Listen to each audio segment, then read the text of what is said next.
Sarannya untuk VT yang kemarin nih, bisa diklik di komenannya kalau misalkan mau lihat VT yang kemarinnya itu apa. Jadi VT kemarin itu gaji TG ya pengelasan cuma 8 mang bersih. Saran dari saya yang pertama ya, kamu harus bisa manage duit dulu gitu. Jadi untuk yang pertama itu kita kan butuh makan. Untuk makan itu bisa dari 2 mang sampai 3 mang. Kita anggap makan itu 2,5 mang lah ya. Kenapa segitu? Karena dulu saya juga pernah ya tahun-tahun awal itu untuk makan cuma 2 mang. Jadi makan aslinya itu cuma semang setengah.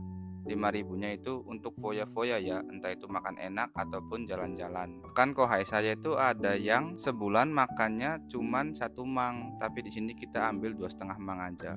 8 mang kurangin 2,5 mang, sisa 5,5 mang. Nah, untuk kirim ke keluarga kita kirimnya 2 mang aja.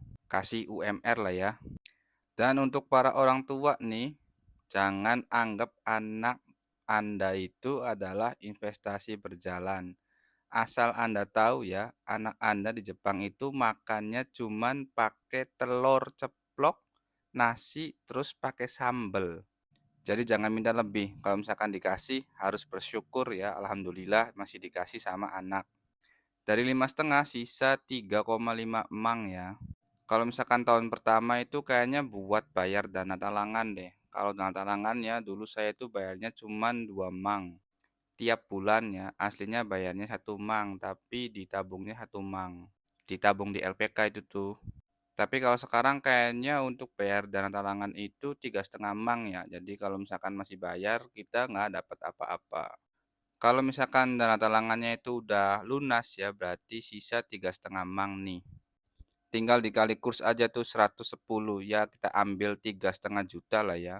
Kalau misalkan diinvestasiin ke saham bisa dapat 10% per tahun.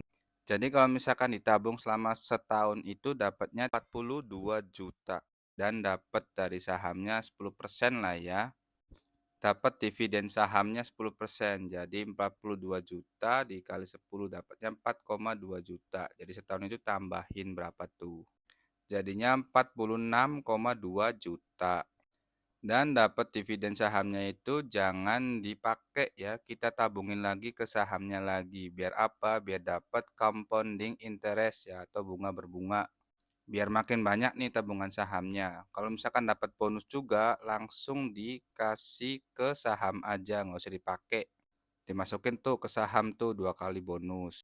Nah, kalau misalkan selama 2 tahun itu nggak ada kenaikan gaji ataupun nggak dapat bonus, ya berarti di tahun ketiga kita harus persiapan tuh cari kerjaan yang lain ya, entah itu sama di bidang pengelasan atau kita pindah kerjaan. Kalau misalkan pindah di sesama bidang pengelasan, kita nggak usah ambil SSW lagi. Dan di kota gede juga banyak ya yang gaji lebih gede tuh. Kalau misalkan pindah bidang entah ke pertanian atau ke Kaigo, berarti kita harus ambil SSW lagi. Kalau bermanfaat boleh follow ya. Kalau misalkan ada pertanyaan lagi boleh di komen nih. Share juga ke teman-teman Minasang.